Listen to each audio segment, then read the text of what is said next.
You know what's funny? Sometimes I keep it near me just in case somebody asks me And you about gotta it. go But run and put it on. yep. How you doing today, Ali? I'm doing very well. How are you? Good, good. With that being said, my name is Najir Chambers. I am from Big Go Belt Media. Ali, thank you so much for your time today. Congratulations on all the success of Alien Romulus, which is streaming now. But if you are still into physical media like myself, you're going to get that 4K Blu-ray and DVD releasing December 3rd. How are you feeling? I'm so excited for people to be able to own this film Yeah. on a physical copy, and I can't believe they're doing VHS. I don't know how Fede finessed that, but good on him. This is very, you know. Us horror buffs, we still love our VHS. And so yes, it was a must-have here with that one. Before we talk about the film, I want to put a little respect on your name because what some folks may not know, you do have some producing and directing experience yourself. I want to know when you obviously had your own independent projects and done shorts, when you step into a major budget in production such as this, what were some of the things that you learned? What were some of the questions that you asked? What are some of the things now that you're going to take and apply to your own projects? Mm, mm. Wow, great question. I think, I mean, the process of making a film, it's so long from shooting to post. And I think the bigger the scale of production is, the more kindness and patience it requires out of the people who are leading such a project. You're essentially, it's just how I see is, especially I think from a producer point of view, which is what I'm so grateful for the experience that Tom, Elizabeth, and Brent gave us on set is you're in charge of taking care of these people that you're calling to come work on this. And the bigger the scale is, the more people you have to take care of. And it's like a family because you spend so much time together, day in, day out, every day. Yeah, Sometimes doing 6 days a week. yeah. Sometimes we go over a little bit and you realize you've been on set for 10 hours and I'm just the actor, I know I arrive last and leave first. Like I can't imagine what the other people from other departments, what their experience is like. Um, yeah, kindness and patience. Oh my God. Amazing. Thank you for that.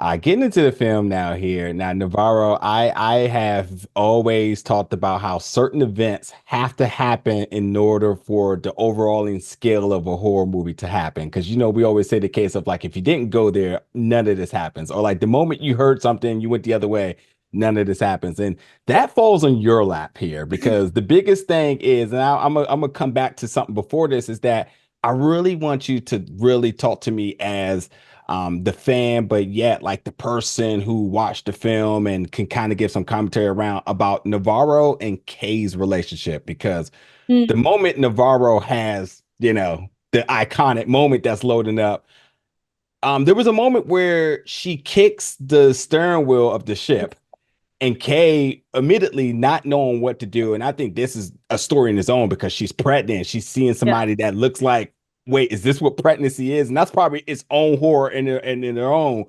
But Right. I started to think, if Kay had to just grabbed the steering wheel here, a lot of other damage and collateral damage would have never happened. So what I would think is important here is to understand what was really the relationship between Navarro and Kay and why she stood to stand beside her outside of everything else that's going around her chaotic. What's your thoughts on that?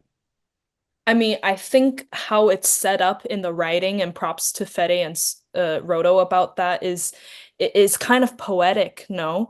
Because Kay is she's clearly the youngest, and has the character that is filled with the most amount of purity and naivete, and I think the pregnancy and the fact that they're on their way to a better life, they're physically on the ship going somewhere else where her baby is going to be able to Yeah. grow up son. You know what I mean? And I think Navarro is slightly on the more cynical side out of all the characters. I think she's because of how much she pilots the ship and the people she's around on a day-to-day basis, all the workers, if they go out to a bar after work, I think she's heard and experienced through the most amount of shit, for the juxtaposition to come together in that moment, and for Kay to be the person that's by her side at the very end. And Kay, because she's the youngest, she could be interpreted as the most helpless. But Mm, Navarro, in her last moment, asks her, please don't let me die. And I think Kay, regardless of what she's actually doing, the amount of empathy she has for her friend, mm, just her being there and trying to do something while not yeah. knowing what to do is such a like heart-tugging scene. Yeah. Yeah. All right. I really appreciate that. Now, for my final question here, which I'm sure everybody's asking you about, is I mean, you will the helm of the responsibility of the iconic alien moment. And it's very layered because beyond you having the iconic chest bursting scene, you're the face one who obviously in this rate you drew the short end of the straw because you get the first face hugger. But there's so much acting both in front of the script, front of the camera, and even off to the side. I want to know for you when you read the script and you knew you were going to be the one to really set the tone of the horror and this crazy ride that we were go on. Obviously, you read it, you thought, you practiced. Other things are kind of going through your head, but ultimately, what were some of like the tips and tricks to kind of keep yourself very actively acting, even when you're on the ground and you're sync with the breathing, and then we get the first moment when you're screaming and there's fear in your eyes. There's so much acting in a short period of time of what you were able to do with Navarro. Talk me through all of it. And ultimately, how does it feel to solidify your legacy in the Alien franchise, having the chest bursting moment? I try to not think about it too much and just go about my business and do my. You really can't let that get into your head. I think it'll hinder a lot of the work that requires to be done. But from an acting standpoint, to be very honest with you, those scenes required the least amount of acting from me.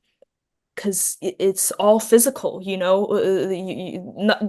your face doesn't matter. It's all what's happening to your body, like your body as a physical vessel. How does it react to first something very alien attaching itself to your face?